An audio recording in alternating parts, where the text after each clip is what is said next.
The US and Brazil are the two largest exporters of soybeans.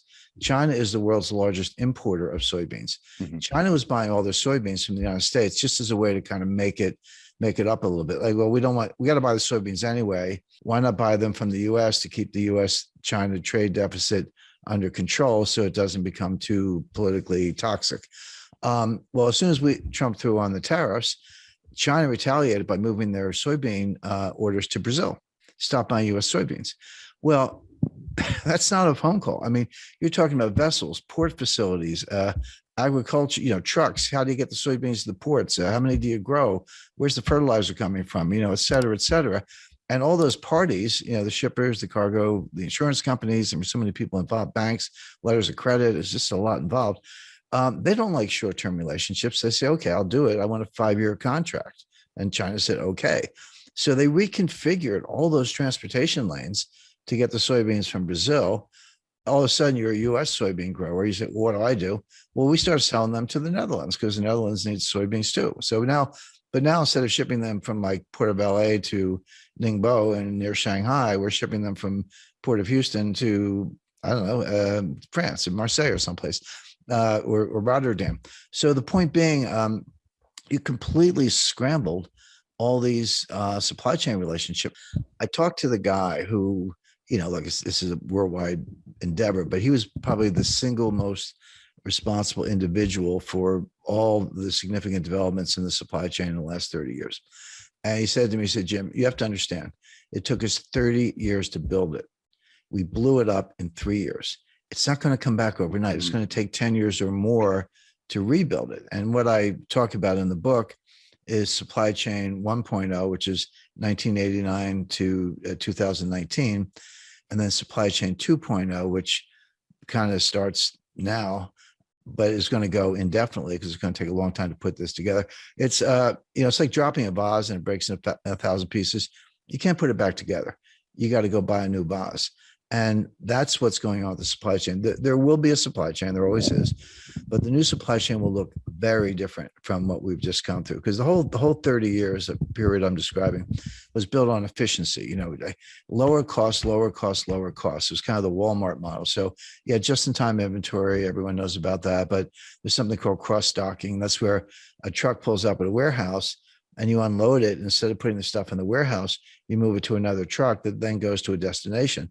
The stuff never goes in the warehouse. Inventories are very expensive. They're costly to finance. You got to move the stuff around. It's called picking. Pick the stuff off the shelf with you. I used to drive a forklift, so I know a little bit about it. And put it on a truck. I used to unload trucks too. So hey, I've got 7 suppliers. Why don't I cut it down to 3 and do bigger contracts with each one and get lower unit costs? I've got 5 transportation lanes. Why don't I cut that down to 2?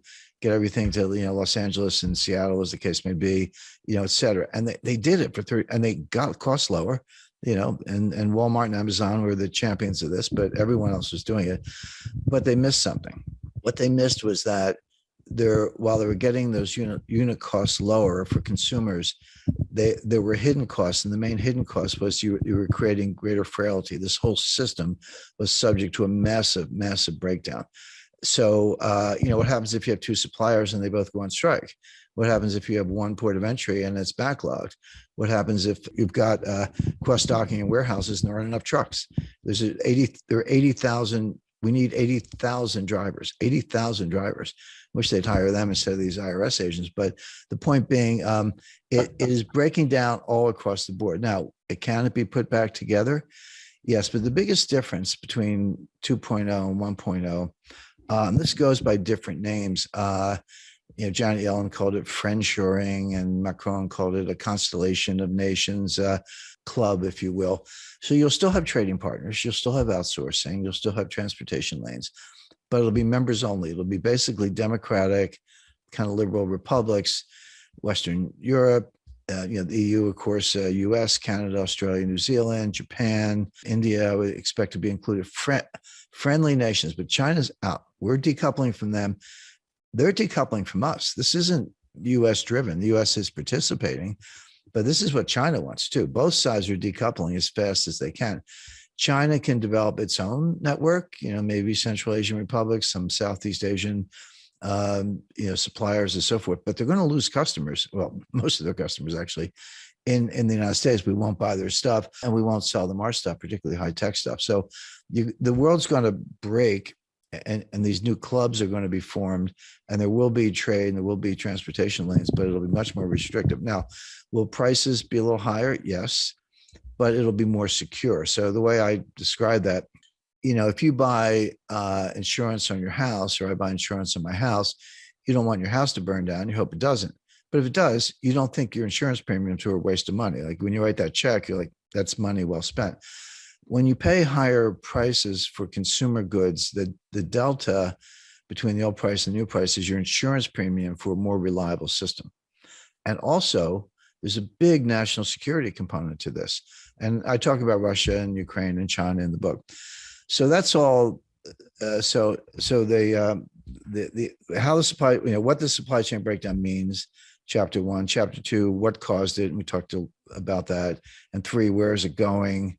What are the constraints? And we talked about that. But then my editor, who's love working with us, she said, well, Jim, got to be a chapter on inflation. I said, of course we do. The supply chain breakdown is causing a lot of the inflation we see. And I'm going to write another chapter on deflation. And everyone's like, wait a second, why are you talking about deflation? That's coming next. People are not ready for it. I know the inflation's here. I buy gasoline. I shop in the grocery store. I get it. I'm not, it's persistent. It's not transitory. I understand all that. But inflation has 2 major sources. One is the supply side, which is called cost push inflation. So that's energy price shocks, the stuff we're seeing coming out of Ukraine, fertilizer shortages, strategic metal shortages, component suppliers who can't deliver stuff to factories in Germany and they're shutting down, et cetera. The other cause is from the demand side, and that's called demand pull inflation. Basically, it's psychological. Consumers pull demand forward. They're like, hey, I was thinking of buying a refrigerator. I better buy it today because the price is going to go up in 6 months. And in the 70s, we had both. It started with cost push with the Arab oil embargo, but it ended up demand pull. I was starting my career at the time. Your boss would just give you a raise. You didn't even have to ask. Inflation was going up so fast. Like, I better give this guy a raise. Like, here's another, $30,000 or whatever, because people would quit. And that sort of spun out of control until Volcker squashed it all. Right now, we do not have demand pull inflation. We don't. This is not what's going on. We do have cost push inflation. The difference is hugely important because cost push inflation from the supply side, which is, again, what I talk about in the book, it's real, prices go up, but it's self-negating. The old saying that, the cure for higher oil prices is higher oil prices, because when they get too high, people stop driving. They shut down various activities. By the way, if you're unemployed, you're not buying any gasoline because you're not going anywhere.